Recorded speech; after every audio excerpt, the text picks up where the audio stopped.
Hi guys, Selena Walker here, naturopath and nutritionist living deep in nature here at Ysbryd y Coed, talking to you about creating a healthy body, healthy mind and healthy planet. And today I want to talk about how we can eat with seasons.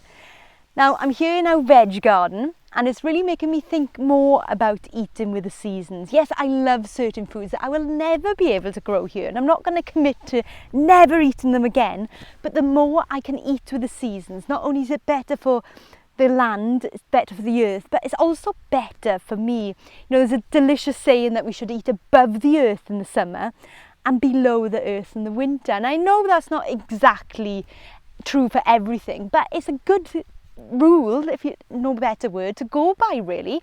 If you eat above the ground in the summer, such as the amazing sweet corn that's behind us, or the squashes that are growing, or the salads, and then in the winter below the ground, all the amazing root vegetables that you can eat. So I love talking with clients about that, eating above the ground in the summer and below the ground in the winter. It's a really easy way of getting into eating with the seasons without having to go in any deeper.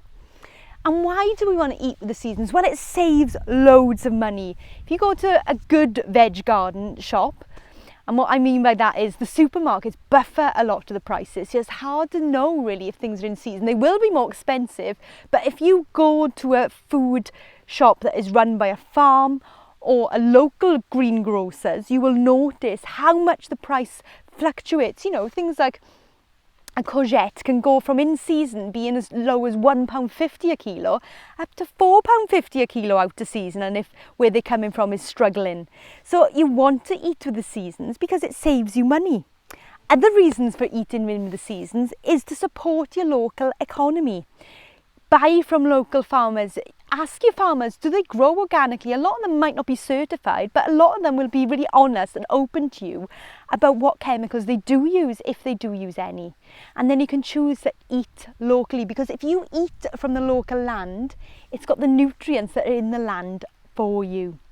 Now, the other reasons to eat is it's how our ancestors did it. Our ancestors didn't have the luxury of being able to have avocados all throughout the year or have coconuts all throughout the year. Our ancestors ate what was around them. So our bodies haven't evolved that quickly to deal with different nutrients. For instance, our bodies still live with the ratio of potassium and sodium as our ancestors lived. Our ancestors didn't get that much sodium. Maybe they would have exchanged salt with other tribes as they passed them. Maybe they would have got some salt and saved it when they were crossing by the sea.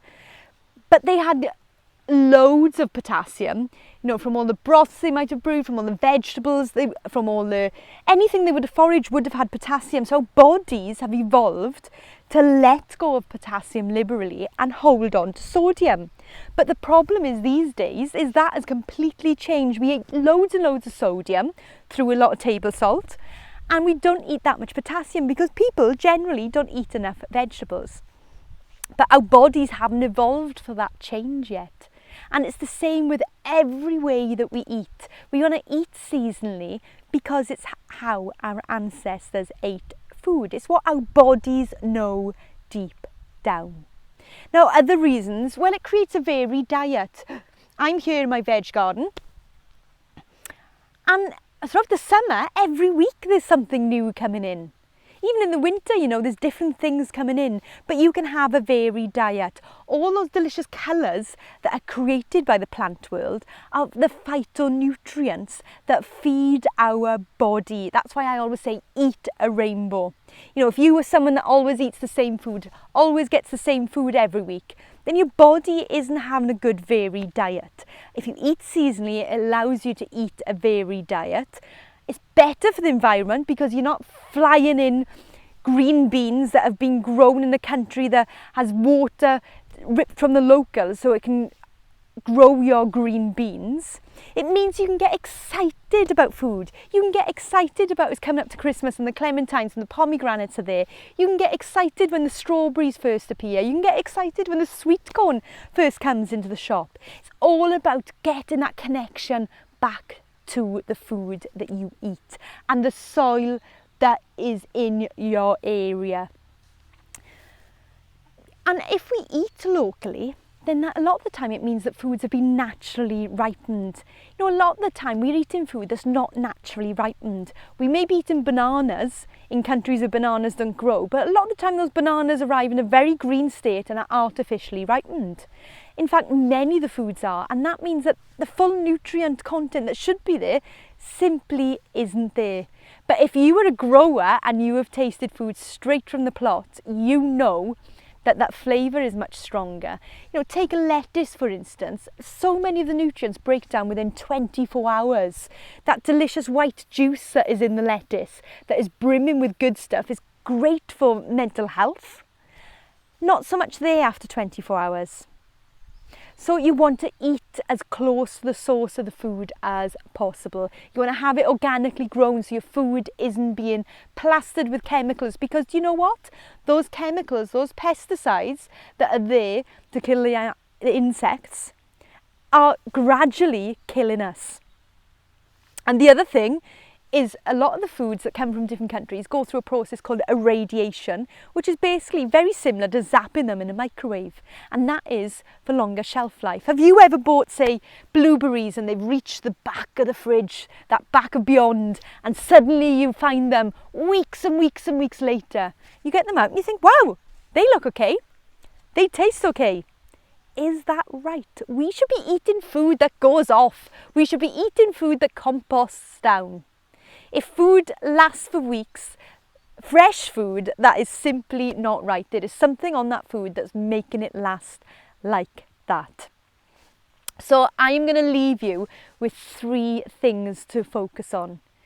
First thing is start to know the seasons where you live. I live in the Northern Hemisphere, so my seasons might be different to yours. Get a calendar, a seasonal calendar that'll tell you what veg is grown in your region and when things are in season, so you can start to get excited about the seasonal fruit and veg as it's coming your way. The next step to look at is to eat organic. Now there's a great list you can get a hold of called the Clean 15 and the Dirty Dozen. Now it's based on American farming, but it applies to everywhere. And a lot of food may be coming from America that you consume anyway, but get that list because it shows you what are the Clean 15, what foods that aren't so much of a big deal if you can't get organic. And then the Dirty Dozen, the ones you really want to focus on getting organic because they are absolutely riddled with chemicals. And then step 3, get excited about the seasons, excited about different recipes, excited about all the delicious things that come with each month of the year. Like behind me, my sweet corn is almost ripened and I'm so excited to try it. The squashes are starting to enlarge. I got the kale over there. I've got my spinach. I've got the beans that have just come in and I get so excited about trying them all out. And my body gets excited because I am excited. So remember, it is up to you to make the change. So I invite you this week, when you go shopping, look, where is your food coming from? How much of it is local to you? How much of it is in the same country you live? Could you do your shopping for that week just from your country?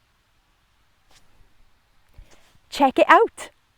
If you've enjoyed this video, don't forget to subscribe to my YouTube channel, and you can also head on over to my website, selinawalker.earth, and subscribe to my free newsletter where I chat to you every week about what's going on and tell you things that you can do to create a healthy body, healthy mind and healthy planet. I'll see you soon.